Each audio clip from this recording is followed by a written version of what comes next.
ಈ ಒಂದು ಪ್ರತಿಭಟನೆಯಲ್ಲಿ ಪಾಲ್ಗೊಂಡು ನಮ್ಮ ಹಕ್ಕನ್ನು ನಾವು ಕೇಳಬೇಕು. ಯಾಕಂದರೆ ನಮ್ಮ ಶ್ರಮದ ಫಲವನ್ನು ಕೇಳೋದಕ್ಕೆ ನಾವು ಹೊರಟಿರೋದು. ಎಲ್ಲ ರೈತರು ಭಾಗವಹಿಸಬೇಕು.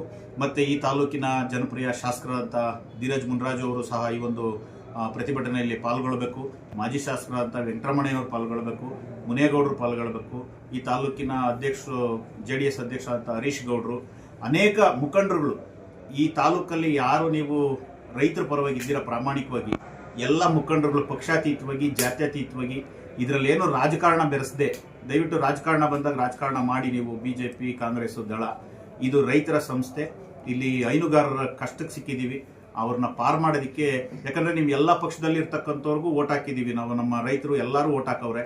ಈಗ ನಮ್ಮ ರೈತರ ಕಷ್ಟ ಬರೋಂಥ ಮುನ್ಸೂಚನೆ ಇರೋದಕ್ಕೆ ಯಾರು ರೈತರ ಪರವಾಗಿದ್ದೀರಾ, ಈ ತಾಲೂಕಿನ ಸಾಮಾನ್ಯ ಜನರ ಪರವಾಗಿದ್ದೀರಾ, ಅವರೆಲ್ಲರೂ ಈ ಹೋರಾಟದಲ್ಲಿ ಪಾಲ್ಗೊಳ್ಳಬೇಕು. ಯಾಕೆ ನಾವು ಈ ಮಾಧ್ಯಮದ ಮುಖಾಂತರ ನಿಮಗೆ ಕೇಳ್ಕೊಂತ ಇದ್ದೀವಿ ಅಂತಂದರೆ, ಇನ್ನು ಇರೋದೇ 2 ದಿವಸ ಟೈಮು.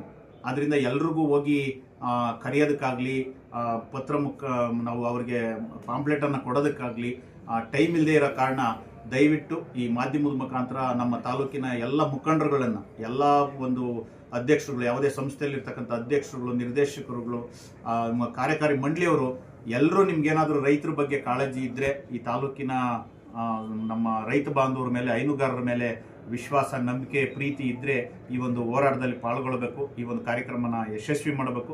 ಮಾನ್ಯ ಮುಖ್ಯಮಂತ್ರಿಗಳಿಗೆ ನಮ್ಮ ಮನವಿ ತಲುಪೋವರೆಗೂ ಈ ಒಂದು ಹೋರಾಟನ ನಾವು ನಡೆಸೋದಕ್ಕೆ ಸಹಕಾರ ಕೊಡಬೇಕು ಅಂತೇಳಿ ಎಲ್ಲರಲ್ಲಿ ನಾನು ಕಳಕಳಿಯ ಮನವಿಯನ್ನು ಮಾಡ್ತೀನಿ. ಈ ಮುಖಾಂತರ ನಿಮ್ಗೆಲ್ರಿಗೂ ನಾನು ಪ್ರೀತಿಯ ಆತ್ಮೀಯವಾದಂಥ ಒಂದು ಸ್ವಾಗತವನ್ನು, ಆಮಂತ್ರಣವನ್ನು ತಲುಪಿಸ್ತಾ ಇದ್ದೀನಿ ಅಂತ ಕೇಳ್ಕೊಂತೀನಿ.